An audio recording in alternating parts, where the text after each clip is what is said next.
This is Healing Unfiltered, and I am waiting for Elaine to join me so that we can talk about anger. Together. If you want to begin with just a quick Yes. brief Let's take a centering breath, and you can close your eyes if you feel called to. And let's inhale and we reach our arms to the sky and open and stretch the spine as we lean forward. And exhale, push down long down to the ground, to the earth. Please inhale again. Stretch arms as wide as you can. Biggest stretch of the day so far. Deeply inhaling. And the low exhale. Push that back down and pause. And let's do one more. Inhale. Breath in through the nose as you elongate spine. And feel that in your back. Long, slow exhale as you release the breath and come back to in breathe. I said before when I was waiting for you, it's forgot anger. yes. It's such an interesting concept. So I really love to actually talk about these things that people typically aren't really, I don't know. It's an unpopular opinion that you and I have about this, right? So for me, anger has been a directional tool. Like what I saw in my healing journey was so different than what I saw was like I was so angry, but yet like I knew that I needed to express this anger, but I didn't know how. I knew people were like, oh, empower yourself and then share your truth and own your voice. But part of that was also releasing the anger that I had. And when I say releasing, I don't mean suppressing, acknowledging the anger was there and acknowledging that it was very harmful for me to hold on to it, but also to recognize the ways in which I was not even recognizing how I was suppressing that or how I was honoring this whole process of releasing whatever that built up energy was. And so part of that was deconstructing and looking at how society views anger as well as how I was raised to express anger. So I'm curious, you're coming to accepting anger as more of a tool than a suppressant, something to suppress. Definitely. Like I always start from the beginning. I grew up with not, and I grew up in a house that was not a safe space to express emotion. And that taught me to hide a lot of my feelings. And I didn't realize that until I got older and talk about my trauma surfacing. It was like in I would say like my late 20s. And so we can carry trauma and suppressed emotions and unresolved emotional memory, right? We can carry them until a certain point. And then it gets to a point where your body's, I can't hold this anymore. And so when it's like all my trauma surfacing, it erupted like a volcano. It all came out at one time. And I couldn't do anything except address it and confront it and be like, there's nothing else to do with this except go towards it. Because I was like an emotional roller coaster. I couldn't stay in relationships. I noticed patterns showing up, like getting in trouble at work. And there was just repeating things that were happening that I felt like I was out of control. And so it all came to my attention at one time. And when it all came to my attention, I was like, I want to do something with this because I want to get to the other side. I want to move through it and not hide or run from it anymore because personally, I couldn't take it anymore. I was like, there has to be another way to live because this is not living to me. And so when I decided to go towards it and address it, confront it, I realized through that process that I was holding on to a lot of anger, and I had a lot of anger, and I even called it rage at the time. And so I think a lot of people maybe in my life before and growing up with, and maybe even that know me from high school. So I have a lot of friends and connections here still from my childhood. I think that it's hard for people to see because it's such an internal process. And I feel it because I was embarrassed of it. I think want other people to see that. So when I was able to let it come out and feel it, experience it, and release it, then it's like a whole different world. It's really reality when you start to move through things that you've been suppressing, hiding, avoiding, not doing something with, because to be honest, just point blank society and the generation before us didn't teach us how. They're in the foul sector, right? That is so important in being able to move through trauma. And so these days, like when I was younger, I didn't have all these supportive Facebook groups, right? So I noticed these days a lot more people are more open in sharing their experiences. And that's really cool. I really admire that. But that doesn't necessarily mean that you're releasing it, because it shouldn't be that we're holding on to the same stories and internal memory for our whole life. You can get to the point, anyone can get to the point of feeling and living lighter with inner peace. You don't have to become a yoga instructor and meditation guide to have inner peace. You can do that. You just have to know how. I agree with all the things that you were saying, that we're not taught how to effectively move through any emotions, let alone anger, and where anger is actually viewed as strength. So for me, I was raised by two women, my grandma and my mother, and both were very angry and hated. So I don't really align with the word hate, but they were just like, they felt massively hurt and they were destructive. But however, they used that rage to they workaholics, to get stuff done, they used it in a way that made it seem like it was okay because they channeled it into like overworking and over everything. And it made me feel, for one, I recognize that anger can be a motivation. I recognize that once I feel the fuel, that fire, that passion in my belly, where I feel like, hey, something is not feeling right for me and I need to take action. What type of action is actually going to be helpful? So, not necessarily complaining about it or going to friends and just venting, or it's more, or just being aggressive in my daily transactions or interactions.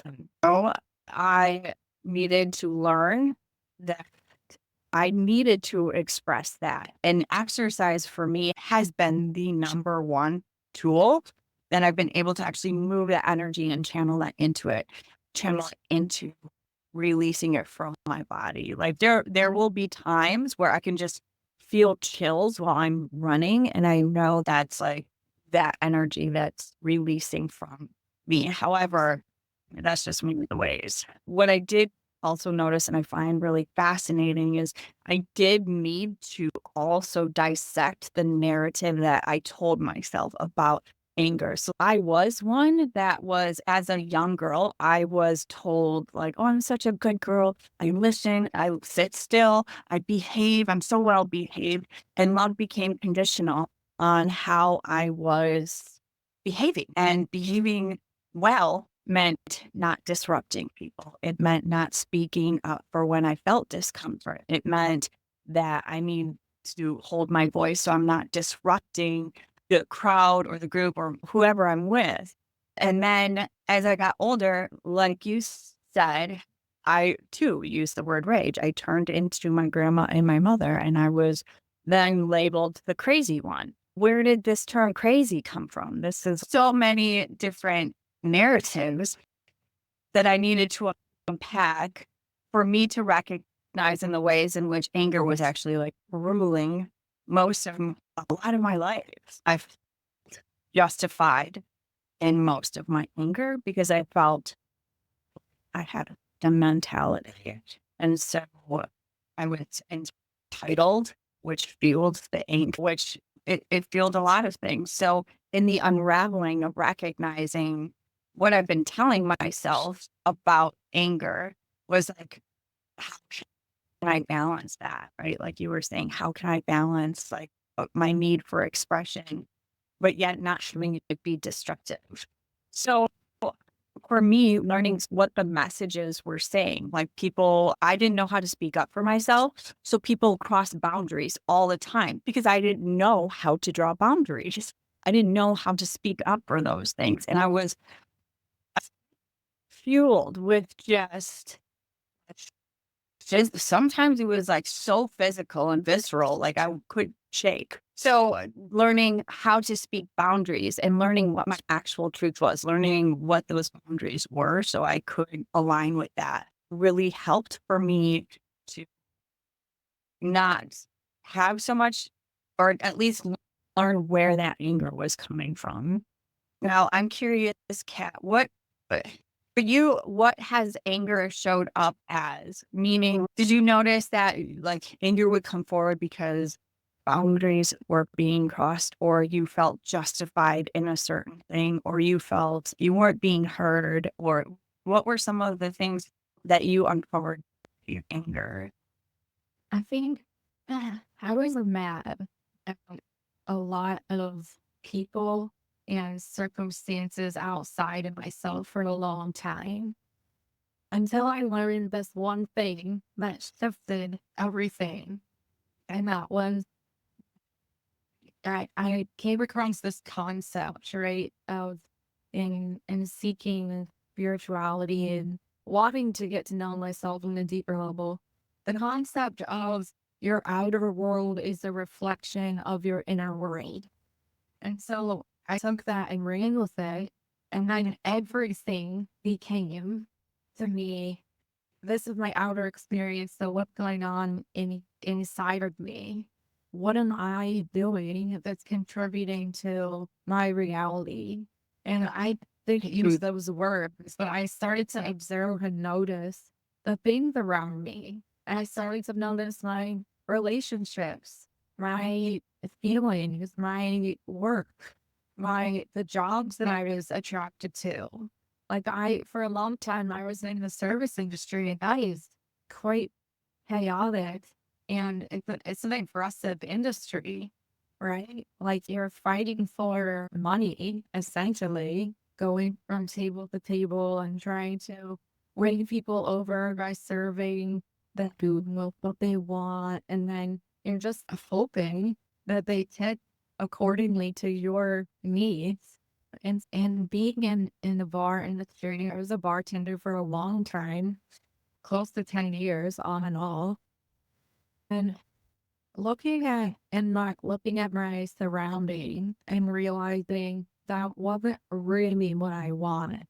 It was something that I fell into and was just like going with.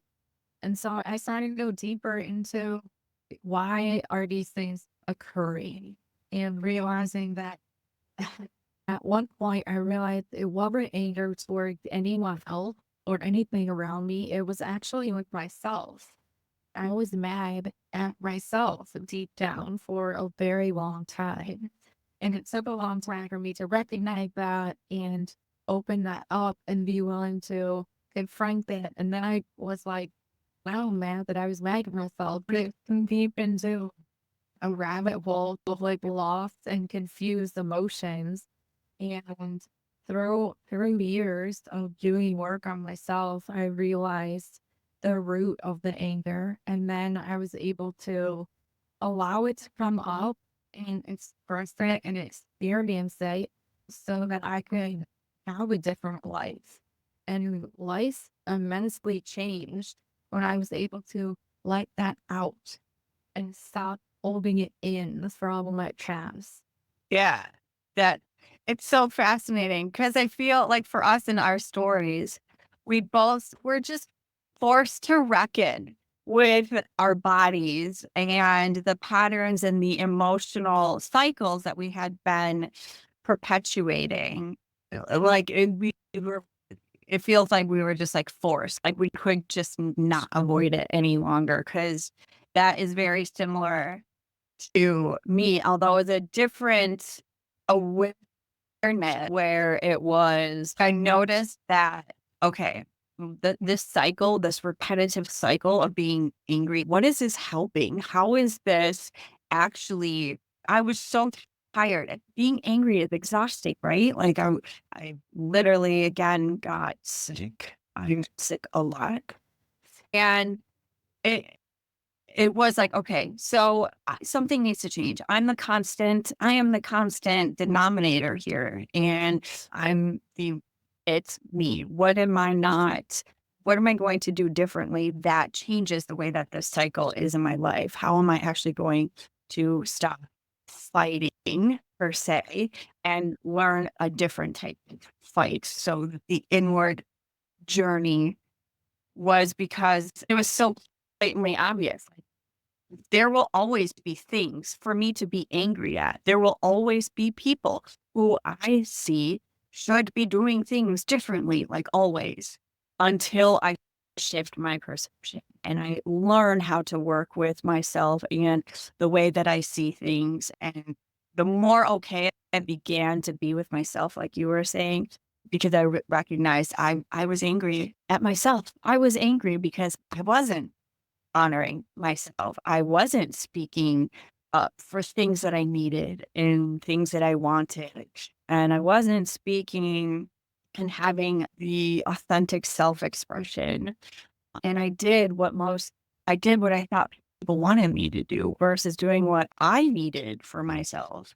And so once I started shifting to acknowledge my needs and meet my needs, I stopped perpetuating self-hatred, self-loathing, and was able to begin to really alchemize that anger. So using that fuel and that passion for writing, speak, speaking, but speaking outwardly in voice notes that only I heard.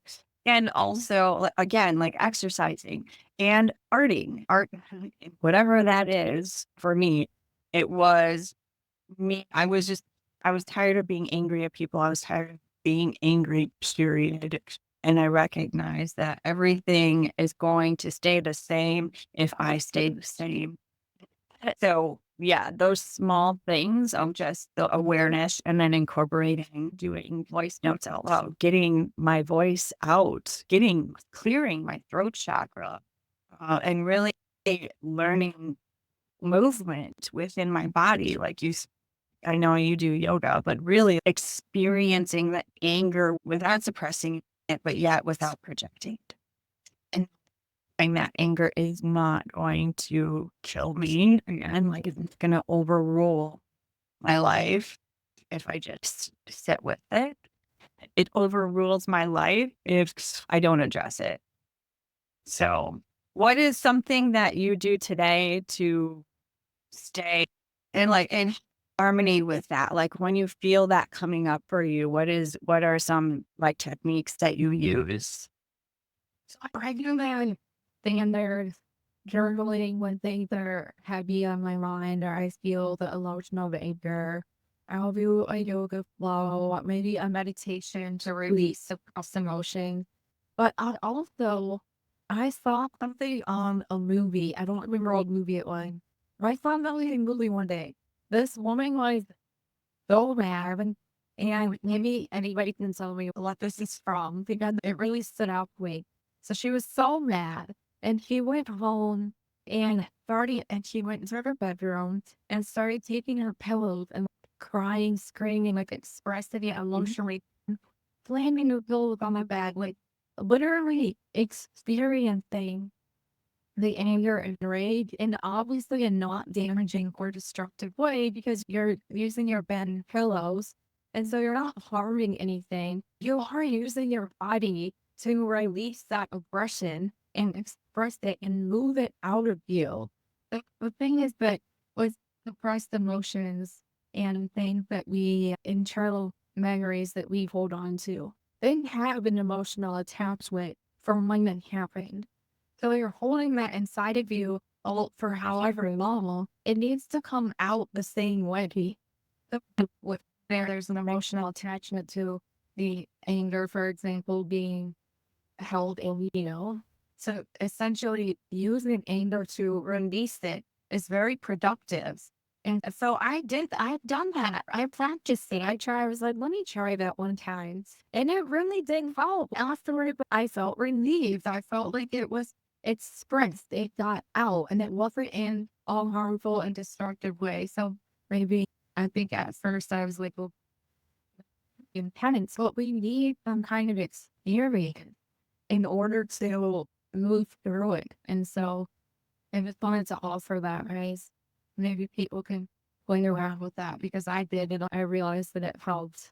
And you're, yeah, yeah, a little bit about and how I learned that anger and this trauma was stored in my body. So I went through this intensive like PTSD treatment in 2014, and it was an experiential treatment that allowed for me to express the anger in an effective way. And one of those ways is they before rage rooms were rage rooms, it is a part of experiential therapy as well. So they set up rooms where you would have sledgehammers, all these dishes, and obviously it was appropriate gear was there. But yes, they had you smashing things and breaking whatever it was. But it was interesting. They also had a mannequin that you could beat up on. But what was different, so how they had it is they had me speak about when I would feel violated or betrayed. And while speaking these things and vocalizing in the ways in which I felt, while also doing this rage room techniques, released a cellular memory. So I remember the therapist telling me this because I could feel it. Like I would get chills. Well, I was also sweaty, but I would also cry. And it felt really awkward at first. But yeah, my therapist was like, yes, your cellular memory holds on to that. And the way to release that is by being the physical activity while also vocalizing. So the pillows, like screaming, using your voice, like not projected at people is highly effective. And you can, yeah, you just feel it. I know also it's interesting. So I have a little punching bag that is attached to the desk, which can be helpful as well. I mean, just in times where it's also just fun to have that little whatever those are. It's you. So you bring up a really great point with the actual physical exertion, releasing the anger that gets stored in our cellular memory. Yeah. And sometimes, I think the hard thing too is that like we can't see that these things, they're not black and white. And so it's hard a lot of times to know what to do with this unseen world of emotions and internalizing experiences and things like that because they're not on the surface. It's everything that's underneath the surface. And so if, the constant focus is the outer world, then how are we able to move through the inner world in order to have us both be in a place that we're comfortable? Because I know that holding deep, unexpressed emotion is not comfortable. Or I did that for a very long time. And I know that it's not comfortable. It doesn't feel right. And I might do the extent of trying medication, didn't even touch what I was experiencing. Let's up the dose. Let's try more. No, it for me, that wasn't it. That wasn't the key for me personally.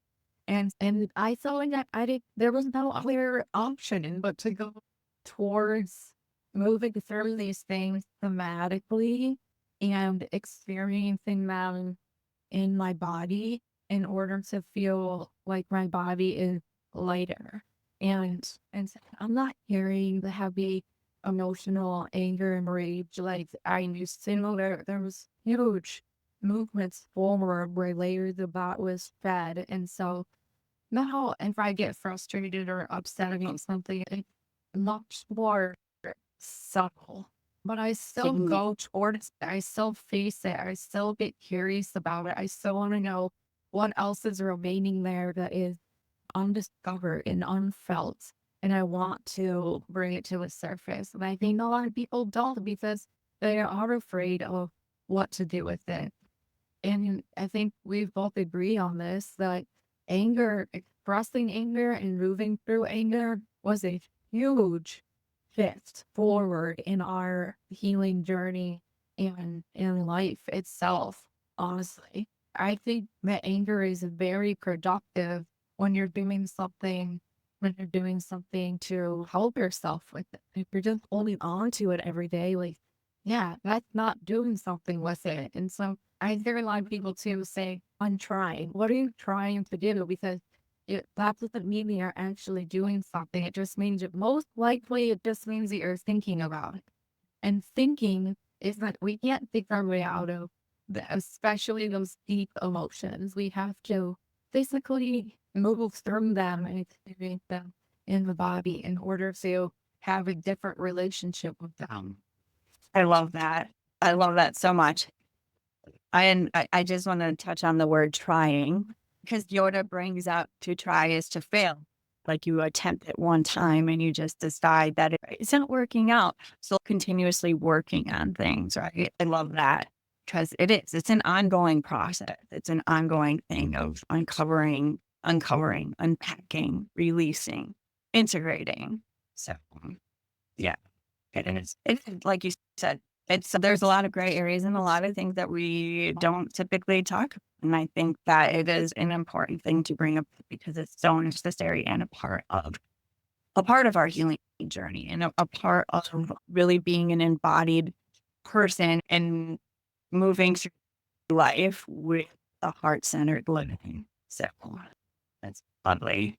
Was there anything else that you wanted to share? I guess just one thing that is on my heart to share is that you don't have to hide your whole life. You can find someone that you resonate with and want to work with that's been where you are before to help you move through these things. You don't have to hide or mask it or pretend it's not there. The one thing that sticks out to me a lot is people say, how do I do? Do I just pretend everything's fine? No, please don't do that. Please don't work. This isn't pretending. This is being. It's a completely different experience. There are the keys and the tools and the ways that you can gain emotional freedom. And like I said before, you don't have to become a yoga instructor, Reiki practitioner, and meditation guide. There are very practical ways to move and release these things that are kept inside of you. When you're ready to do that with force, it is through the heart that this journey it begins. Yes, it is not always force. We feel it like when do we want change to take that aligned action? And yeah, that's love. Because you are not alone. There's so many people that definitely relate to the things that we're talking about, but don't share that. So definitely reach out to Kat or I if you feel inclined to like learning more how to work through anger or any other type of emotional liberation, finding your emotional liberation. Yes, So I love that. Thank you. yes, absolutely. Shall I pull a card to close us out? Yes. I'll be interested. I'm using a completely different deck today because I feel I get it. All right. So Let us go. change is good. Okay. Butterfly. Okay. So let's see. Butterfly, the key word is the soul. I love that because we have a moth that is on our Healing Unfiltered. Okay, what do we have here? To experience our full selves, we often go through a difficult period of transformation and growth. Trust what you feel. We all have stages to pass through in life, and not all are easy. Look ahead to where you wish to be, not where you have been. Self-trust and the trust of your partner are necessary for positive relationships. Let's see. Butterflies are an ancient species. Wait, hold on. Butterfly magic is the key to growth and transformation of the soul. Going through trauma or difficulty helps reveal our true self and to grow into the full magnificence of the soul itself. Ease doesn't always mean growth. When you need help moving from one life stage to another, then the butterfly magic can be useful, although patience is often needed to embody change fully. When you require a dose of beauty, hope, and lightness of spirit, and a reminder to live your life to the full, then butterfly energy can be just the thing. Oh, wow. That is really beautiful. That was the perfect recap, right? It really was. It really was. It was honoring the growth that happens when we trust the process fully, and it doesn't, not always easy. Oh, that's beautiful. Yeah. All right. Thank you for having this space again. And I look forward to seeing you next week at 9 a.m. Central. Hey, thank you, everyone. Thank you. All right. Enjoy the rest of your day. You too.